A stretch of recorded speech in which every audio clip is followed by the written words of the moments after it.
Kaugnay niyan, kasabay ng pag-alala sa araw ng ating kasarinlan, isang parada ang idinaos na layong ibida ang makulay na kultura at kasaysayan ng bansa. Partikular na dyan, ang festivals mula sa iba't ibang probinsya. Silipin yan sa sentro ng balita ni Ryan Lesigues.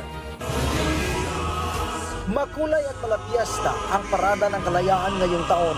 Ito ay kasabay sa pagdiriwang ng ika-127 taong anibersaryo ng Araw ng Kalayaan na sinaksihan mismo ni Pangulong Ferdinand R. Marcos Jr. at ang First Family kasama ang ilang cabinet secretaries. Isang land at air military parade ang isinagawa sa Quirino Grandstand.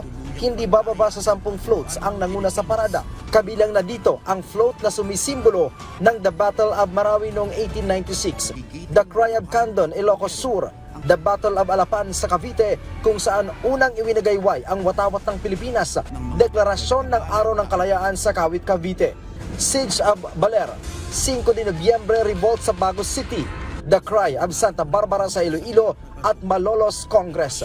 Bukod sa makukulay na float parade, tampok din ngayong araw ng Kalayaan ang iba't ibang Filipino festivals. Kabilang na ang Dinagyang ng Iloilo, Maytime Festival ng Antipolo City, Tultugan Festival ng Maasin, Iloilo, Pasidayaw Festival ng Candon City at maraming iba pa.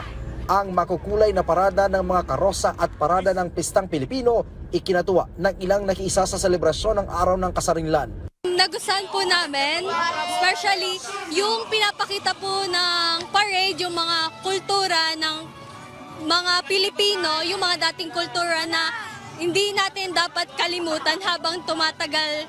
Yung part na may mga tugtugan, sumasayaw lahat dito, para lahat ay nakikisama! Happy Independence Day! Nagpatupad naman ng road closure ang lokal na pamahalaan ng Maynila dahil sa aktibidad.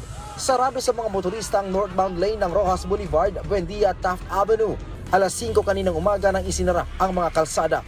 Sinuspinde rin ang expanded number coding scheme. Agad nabubuksan ang mga kalsada pagkatapos ng aktibidad. Ang lahat ng motorista ay nabisuhan na dumaan sa mga alternatibong ruta upang maiwasang maantala ang kanilang biyahe. Bukod sa Quirino Grandstand, magtatanghal din ang iba't ibang Filipino festivals sa CCP Complex at Raha Sulaiman Plaza sa Malate, Maynila. Ryan Lesigues para sa Pambansang TV sa Bagong Pilipinas.